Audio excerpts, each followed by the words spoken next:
and we are from Club Sapphire, and we are here ready to answer some more questions that we get. We really appreciate the fact that people keep sending us these questions and conversations that we can kind of talk about, because sometimes people just don't know the answer to them because they're new to the lifestyle, whatever it might be, and we're glad to kind of give us what potentially useful information we have. Sometimes it's useful, other times it's just us kind of babbling back and forth, but mostly me babbling. Hopefully it's useful to someone. Exactly. So we really appreciate the fact that people are liking this channel and subscribing and that type of thing. We really, really appreciate it. So keep on doing that. Tell everybody. All right, you ready to get started? Ready. All right, let's start with this one. How do you know if a couple you randomly meet is into the lifestyle? Like just on the street? Yes. Well, usually they have like a tattoo on their forehead or horns. Just fuck me. Horns coming out of there.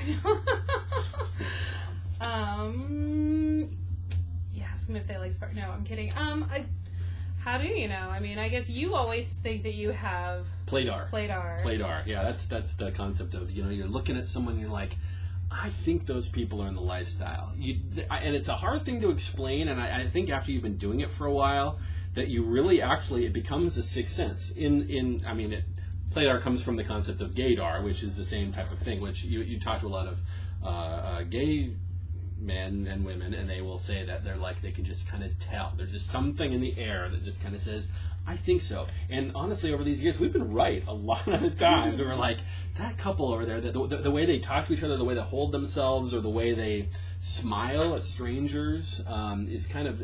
There are just these different things that you can see that tend to be kind of across the board. We've been in at school functions and that type of thing where I'm like, look at that couple right there, and it's like, and they're like smiling at us. I know they might actually recognize us, they might have watched these videos or something like that, but that's okay because it's still the same thing. But I mean, there's been I couldn't even, handfuls of times where we were correct in that situation. But so kind of that's something that once you've been doing it for a while, you will start to actually kind of pick up on that. Of course, another thing, and we don't have them on tonight, but the black rings on the right hand, that was actually something that we were actually part of that conversation that when it originally came up on a website, probably going on 5-6 years ago, something like that, where there were a lot of conversations online, and there had been for probably years in the lifestyle, even before the internet, of how can you tell other swingers when you are out and about in the vanilla world. And there had been talk, and there were things that people talked about in the 70s. If you had a pineapple pin that was upside down, or if you had a certain type of if you had a black rock or a white rock, I don't know, some rock in your front yard, that means you're a swinger. I mean, all those things. Whether there's any truth to those things, I've never actually seen any truth to those things. And people that I've talked to, and people that are considerably older than us, and said that there's never been really necessarily truth to that. They've just kind of been rumors over the decades that people have said, and I still see them come up all the time on the internet where they're like, yeah, I know that. I saw they had a black rock in their yards. They must be swingers. And stuff like that's kind of ridiculous. But because of that conversation, that a few of us that were in this conversation from all over the country, a lot of the podcasters and things, came up with that concept of putting a black ring on the right hand as just kind of something that if you were out and about and you saw a couple that both had that, it's unusual for people to have that. But if you, and actually it's funny because when we first started wearing them all the time, shortly thereafter, my mom, who didn't know we were in the lifestyle at the time, asked me about it, and I said, oh yeah, it's just some style thing, it's very trendy right now, and that was the end of the conversation. So that was kind of the good answer for people that were vanilla, that you didn't want to know about that. But and then there was the time we were out in public at the fair, and there was a guy in the bumper cars, and I saw that he had a black ring on, and I was like, hey, he has a black ring on. This guy, followed him. I was just like, I gotta see what the wife looks like. Yeah. I don't think you ever, Well, no, I think that was the first time that we actually, because it was talked about, and people were getting excited, people were buying them online and that type of thing, and then then that was like the first time we actually saw one in the wild. It's like, it could have just been someone wearing a black ring on the right hand. It doesn't necessarily mean anything, but it was still one of those things like, I hadn't seen that before. Yeah. Is that what it is? However, since then, and it's actually funny when you come to places like Club Sapphire, or you go on one of the lifestyle trips or vacations, that type type of thing, where like a lot of people are wearing them. Every time we're here at Sapphire, you're going to see, if you actually look at everybody's hand, you're going to see a few people that are wearing black rings on their right hands. And I mean, obviously you're here, you know what other people are doing here, but that's definitely something that is going to be a factor. So what other ways do you think that you could tell someone was in the lifestyle? Out and about in the wild? Mm-hmm. I don't know. I think you mentioned them all. Like, usually their dress, their mannerisms. Mm-hmm. Mm-hmm. Well, we've been in many situations where we've seen people from the vanilla world at a lifestyle event, and that's always been something that I don't know if we've ever necessarily been surprised by it. Surprised by finding out about that someone was in the lifestyle. We're like, oh my god, I can't believe they're in the lifestyle, because of what I was just saying, because of the fact that there's just some sort of air. Mm-hmm. Okay, for example, you know, like you teach pole dance classes and that type of thing, and I mean, there's been times where you've seen people that you're like, yeah, they just have this like this extra something vibe. And you end up being right. Mm-hmm. That, you know, you saw them. I remember actually we were at a class of yours years ago, and there was this couple there that was, you know, husband and wife, because we were doing a show, and that's exactly the case. I was like looking at them going, you know what, they have that vibe about them. There's just something about them that I can't describe. They just, both man and the wife have this vibe. And then so I go over to the guy and I start having a conversation with him, that type of thing, and then I'm like, oh yeah, my wife and I go down to a club down in Portland. This is what it's called. And he's like, and then he high fives me because I said the name of this lifestyle club, that if he wasn't in the lifestyle, he wouldn't have thought anything of it. It would just be another club. But because he actually knew what that was called, knew what it was, then we suddenly were able to talk about it and that type of thing. And it would have been completely harmless if I was wrong. Mm-hmm. So, you know, there are things you can do to start that conversation. But there are issues with, though. I mean, you don't want to. I guess you just want to be careful about who you. Like, if you name names of clubs or whatever. Mm-hmm. Because I was talking about performing at a club, because I was performing here to some friends, and I like started to go into detail about my costume, and then I mentioned that the top was see-through, and I was like, but that's no big deal. And then I was like, because I can fix that and wear something under it. And then they were like, oh, we should come watch you. And I was like, oh, that's okay. You don't have to. Yeah, you see me dance. But like, if you were talking to someone and you're like, oh yeah, my wife and I go to this club, and then they're like, oh, what's the name of it? And like, we should go. Like, I don't know. You just got to be careful about what you say. Sure. You don't want to have them come here and expect like a club, and it's a club. Exactly. So yeah, you kind of gotta watch. All right. Who you talk to. Okay. Next question.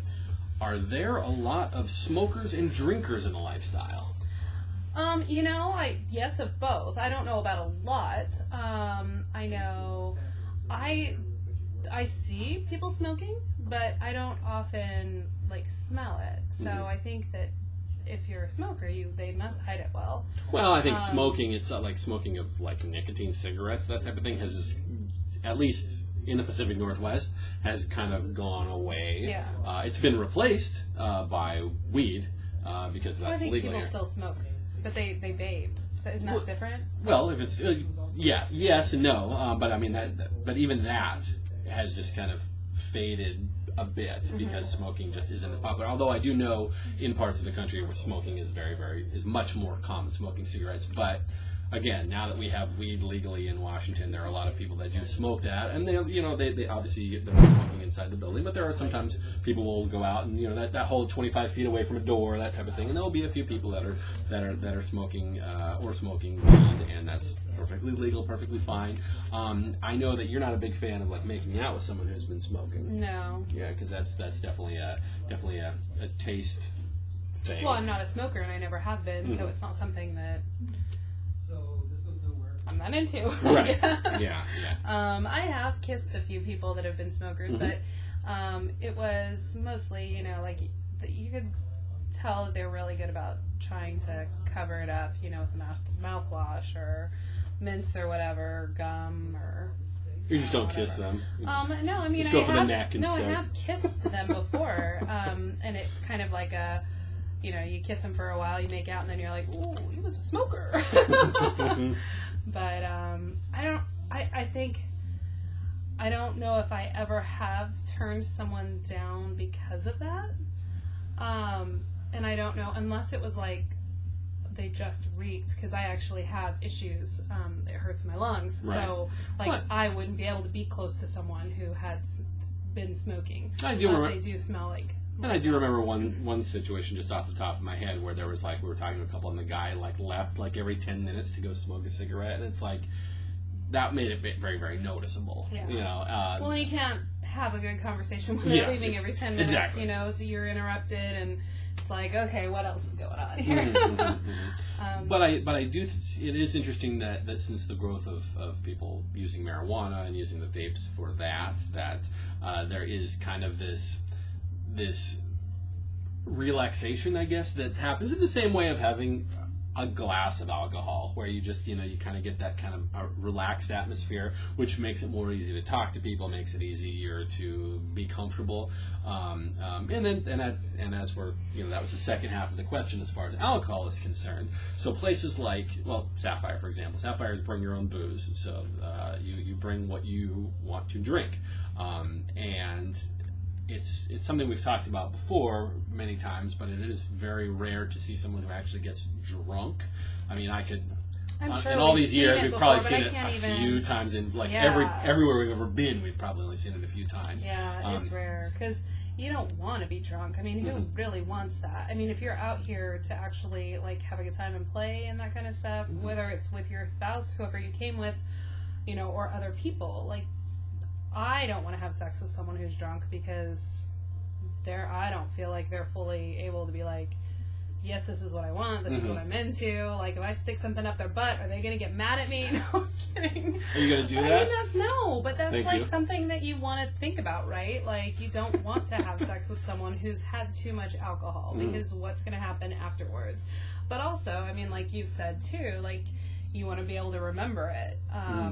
Yeah, that's the two things that are important to me. Is I want to remember everything that goes on, because if there's some hot girl that's having sex with me, that's going in here and it's going into the spank bank, and that's where it belongs. That if I just don't remember, you're like, do you remember that couple we had sex with last night? And I'm like, I think she had red hair. That doesn't, that would suck. I don't want to run into that. And then the second thing is do it whiskey dick. I don't want whiskey dick. So I want to make sure it's working properly and I can remember. Here's the thing about whiskey dick too is there are so many men, seasoned people that are in the lifestyle and people that have just started out that already have problems getting it up sometimes. Whether it's you're not comfortable with what's going on around you, because there's too many people in the room, or you just met this woman and you're a little nervous, or whatever, you just had a bad day, or who knows why it won't work.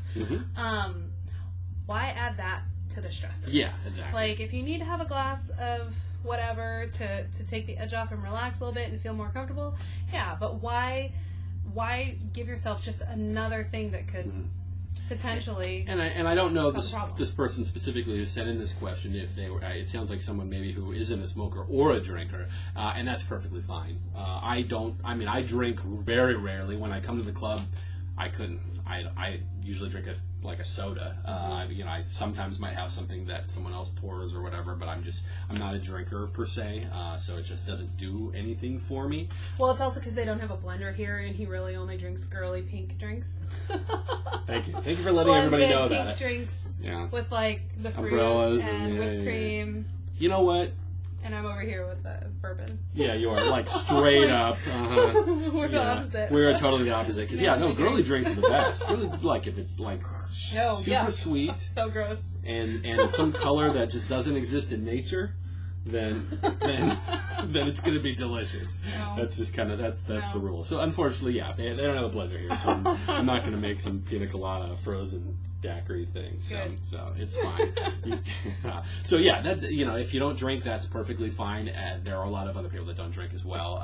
Just whatever makes you the most comfortable is the most important. So, all right. Well, we really appreciate you watching these videos, and make sure that you tell everybody about them and that you share them all over Facebook and on. Like them on YouTube, subscribe, all that kind of stuff. Make sure that you check out Club Sapphire's Twitter account. Follow that if you are on Twitter.